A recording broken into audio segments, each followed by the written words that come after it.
Hey, Bill O'Reilly here. Welcome to the No Spin News for Monday, October 10th, 2022. Stand up for your country. You know, I'm going to make a political point about sports. So even if you don't care about sports, pro sports, I'm talking about mostly, you're going to want to hear this political point because it's very vivid and easy to understand, and it's important for what's going on in this country. And that is the subject of this evening's Talking Points memo. So I'm a Met fan and a Yankees fan. I mean, in New York, that's like, you can't be both. But since I know a lot of people in both organizations, but I grew up with the Mets, all right? And I've been with them from the beginning, 1962. So they got embarrassed last night. And for the last 3 weeks of the season, the Mets have not been good. And they had a great season. They won 101 games. And Buck Showalter, the manager, turned the team around. And it was just expectations in New York are always high, and these were crushing expectations, and they bombed. All right, they didn't do well against Atlanta. They lost their first base position, and San Diego came in and embarrassed them last night. One hit, Mets got. So why do you care? Why am I telling you all this? Because professional sports is based on merit, and merit only.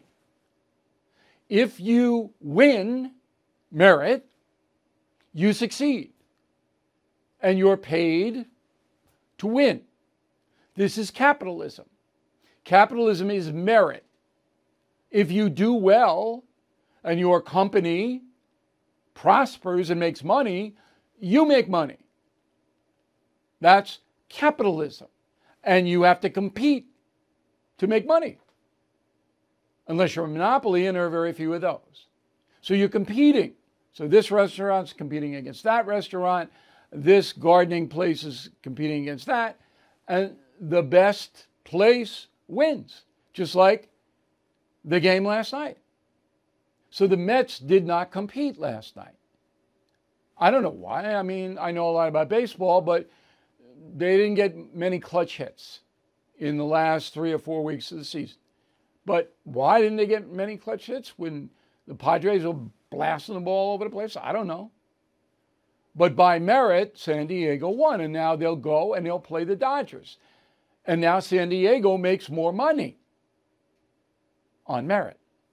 Now, the progressive left, including Joe Biden, doesn't want merit-based capitalism in this country. Doesn't want it, doesn't respect it. Because it says that there are segments of the population, i.e. African Americans and other minorities, that don't have the advantage that white people have, white privilege, so we can't have a merit-based capitalistic system here. The government has to basically provide the economic outcome. No more capitalism, no more competition. The government will tell you what you can have and what you can't have. That's socialism. The difference between socialism and communism is that in communism, not only does the government tell you what you can and can't have, it seizes private property. It physically takes money and things away from you. That's communism. Socialism is the government's going to call the shots, but we're not going to come in and take your house. Once you cross that property line, then you're into communism. So the younger generation, younger Americans, I'm generalizing now, they don't like the merit-based thing at all. They want to be provided for. You could see it at every poll. Because they're not so confident they can compete in a capitalistic, competitive, economic engine. I don't know if I can do it. Because I don't really work hard, and I don't really know a lot. I'm not really interested, and I'd rather play on my machines and do what I want. So I know I'm not going to be able to compete against somebody who's really ambitious. So I'd rather have the government give me stuff. I know it'll be limited. I'll have a certain amount, but that amount is all I need to do what I want to do at this point. When a person gets to be 40 and they got 3 kids, it's a little more grisly. So I'm watching this last night on TV, and I didn't get upset. A lot of my friends did, big Met fans. Got real upset. I didn't get upset Because, number one, I believe the players were trying on the Mets. And number two, I had stepped out of the game.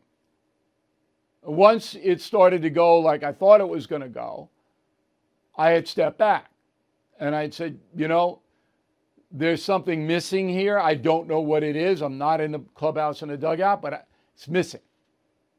Whereas the Padres and the Atlanta Braves, they had it. Mets did not.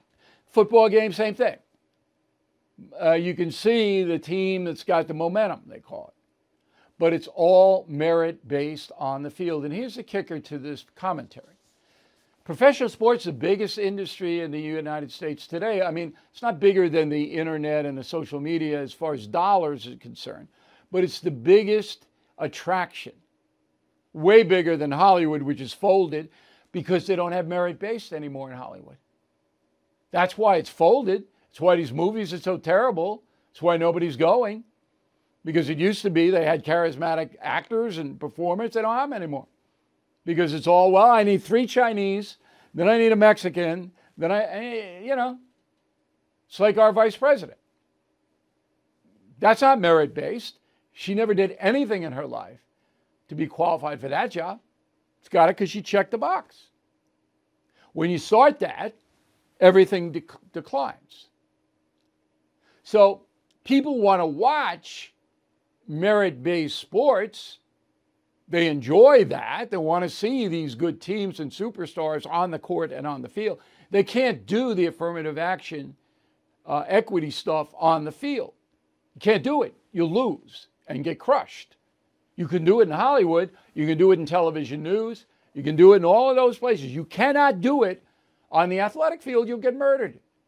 And everyone will get fired because you have to win. That's capitalism. You have to win in capitalism to some extent. If you are a worker, you have to do a job well and make money for your employer. If you own your own company, you have to run it well so it makes a profit. That's merit-based.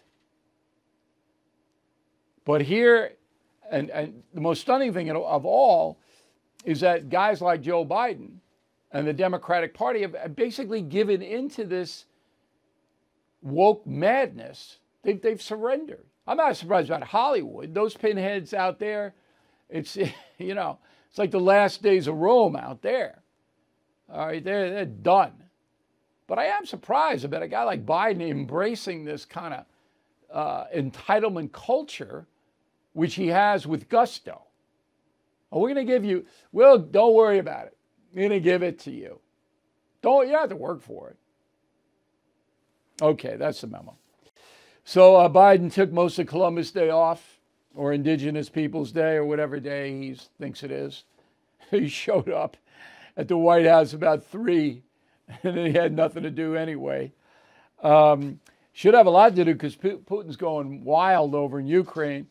So the Ukrainians blew up a bridge from Russia to Crimea, and the only bridge. Ukrainians blew it up, and now Putin is missiling population centers like Kiev. And, predictably, hundreds of civilians getting killed and hurt because Putin's a madman. And the White House issued a statement. The United States strongly condemns Russia's missile strikes today across Ukraine. Blah, blah, blah, blah, blah, blah, blah. We offer our condolences to the families. It's like, I don't even know Biden even knows about it. I don't know what he does out in Delaware. Anyway, I wrote a column called The Big Bang about Biden and the nukes and Putin. It's on BillO'Reilly.com. I hope you check it out. AMAC, the Association of Mature American Citizens, is the leading conservative advocacy and benefits organization in America. I am an AMAC member, and you should be too. AMAC gives you access to exclusive benefits, insightful takes on today's news, and a magazine full of uncensored content that you will not find anywhere else. Most importantly, AMAC is working tirelessly to preserve the freedoms enshrined and secured by our Constitution. AMAC has become one of the most impactful organizations in America because more than just talk, AMAC gets things done. They are pushing back against the efforts to defund our police, weaken the borders, and replace your freedom with government control. But they need your help. Stand with me and more than 2 million patriots and join AMAC today at amac.us. That's AMAC.us. amac.us, and tell them O'Reilly sent you. So let's bring in a guy, a very smart guy named Mike Baker, former CIA agent, 17 years, coming to us from Boise, Idaho. He runs the Portman Square Group, was an international counterterrorism, counterinsurgency operation group. It's an advisory group, and they're involved with all kinds of stuff all over the world. So, Mr. Baker, thank you for helping us. You think Putin's mentally unbalanced at this point? No. I think it may seem that way to the West, right? To the U.S. and our allies, because we tend to mirror our values on others, whether it's correct or not. That's just how we behave. But he's not an irrational actor, right? He's increasingly desperate, and that may be actually more dangerous than if he was just an irrational actor and those around him decided he had to be removed. But he is becoming increasingly desperate. Okay, so you're a Russian general, and he's saying, well, I might use nukes, and I'm not bluffing. And you're saying, what? You know these Russian generals. What are you saying? Yeah, they're not going to stop the deployment of a low-grade tactical nuke. If that's the top line thought, is there a cadre within the command structure there in the Russian military that would say, oh no, we're not going to do that? I don't suspect, my belief is anyway, that there is not that cadre. He's got an increasingly small, shrinking group of close advisors that he's willing to entertain and listen to, and who are willing to talk to him and tell him anything that resembles the truth. He had a Security Council meeting today. Look, today was a very bad day. It's 229th day of Putin's invasion of Ukraine. And the strikes that he lashed out on from Kyiv to Zaporizhia and Dnipro and Lviv, over 80 cruise missiles, dozens of drones. Drones, by the way, that are supplied to Putin by Iran, the same Iran, not to disappear down this rabbit hole, the same Iran that the Biden administration is hoping to cut a deal with for a nuke deal and then would lift sanctions. You can't make this up. But I want to get back to, look, if Putin unleashes, as your word, a low-level nuke in Ukraine, he becomes a war criminal immediately, correct? Well, he's already a war criminal, and he's been called as much. But far beyond any of the other war criminals. Sure. He's okay. So number one war criminal in the world, Putin. Can't come back from it, no negotiation. He does it. Then there would be a reprisal against Russia. Now, we don't know what that would be, but it'd have to be something fairly dramatic. So what I'm saying to you is the Russian generals have to know that the West, NATO, would not allow that to happen without a drastic response. And you're telling me that these Russian generals, for the sake of what? Ukraine, are willing to their whole country go up? It's so hard to believe. Well, there's two parts to this. One is I'm saying that he's a rational actor. So I'm also saying at the same time that there's a very unlikely chance, right? I mean, the media is getting out ahead of itself, as is, I would argue, the Biden administration about this concept of a potential nuclear strike, which the more we talk about, the more it normalizes this concept. I don't believe it's a very likely scenario at all, because again, I go back to the same concept, which is I believe Putin, as calculating and as desperate as he is still a rational player. And then at the same time, what I'm saying is there's not a cadre of Russian military officers that are going to stand up to Putin and his close inner circle to push back on anything. I'm very surprised about that. You know a lot more about it than I do. But I am just very surprised that the Russian military would even think of allowing that man to destroy Russia, because that's what it would lead to. I mean, the Chinese are not going to sign on to this.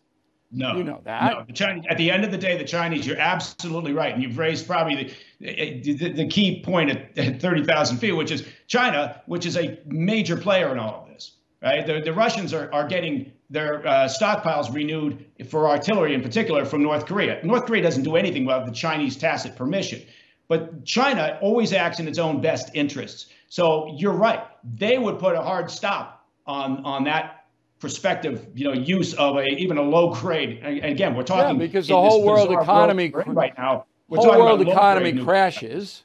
Everybody panics. All right, and China is dubious economy now. So the generals in Russia have to know that. They have to know they'll be alone. Their leader will be war criminal number one, and you would assume the generals will be war criminals too. Anybody who is in that a high-level position will be prosecuted in The Hague eventually. So they're just signing their death warrants by not removing Putin. Final question. If you're wrong and the generals say, enough with this, all right, our country's getting torn apart for what? It doesn't matter. There's nothing in Ukraine that rises to even being close to the pain we're absorbing. Do the generals have the power to remove Putin? Could they do it? Could they do it? Yes. Would they be willing to? Look, I mean, the Russian military, in particular, the senior command, has shown over decades their fealty and their willingness to go along with immense violence and suffering over the years in a variety of theaters. But could they do it? Sure. Is there a potential? Is there a slight possibility of Putin getting so far backed into a corner with no exit, no off ramp, that he decides escalate to some low-grade tactical nuke? That's a possibility, but a distinctly small possibility. But we do have to plan for it. We have to game for it and understand what that could mean. Okay, absolutely. And I don't expect that NATO would be stupid enough to put out what they would do publicly. That would be stupid. But privately, I'm sure that there's back channel discussions going on. And Russia knows it will be harshly punished. All right, Mr. Baker, we really appreciate it. We hope you come back. And obviously, this is a hugely developing story, and we will be on it every day. Inflation at its highest level in 40 years, interest rates skyrocketing, we all know that. Market experts like Jamie Dimon, CEO of JP Morgan, not only predict a recession, but are using scary terms like economic hurricane and unprecedented. So, you need to call the only precious metal dealer I trust, American Hartford Gold. They will show you how to protect your savings and retirement accounts by diversifying your portfolio with physical gold and silver. Please call them today, and they will have physical gold and silver delivered right to your door or put inside your IRA or 401k. They have thousands of satisfied customers, are the highest rated firm in the country with an A+ rating from the Better Business Bureau. Tell them Bill O'Reilly sent you, and they'll give you up to $2,500 of free silver on your first order. Please call 866-501-5201, 866-501-5201, or text BILL to 65532. Again, 866-501-5201, or text BILL to 65532. Here is the final thought of the day. The infrastructure in America is breaking down, and there's a reason. So over the weekend, I went into a little sandwich shop, all right? And my son ordered a omelet, and I ordered French toast. Guy said, fine, no problem. 45 minutes later, no omelet, French toast. 45 minutes. So I get up and I go to the guy. He goes, we haven't started it yet. And I went, what? And it's not like this was some fancy winery.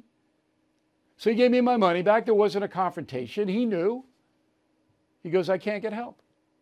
I said, well, you got to tell people that. You got to put a sign up like your food order may be delayed because I don't have help.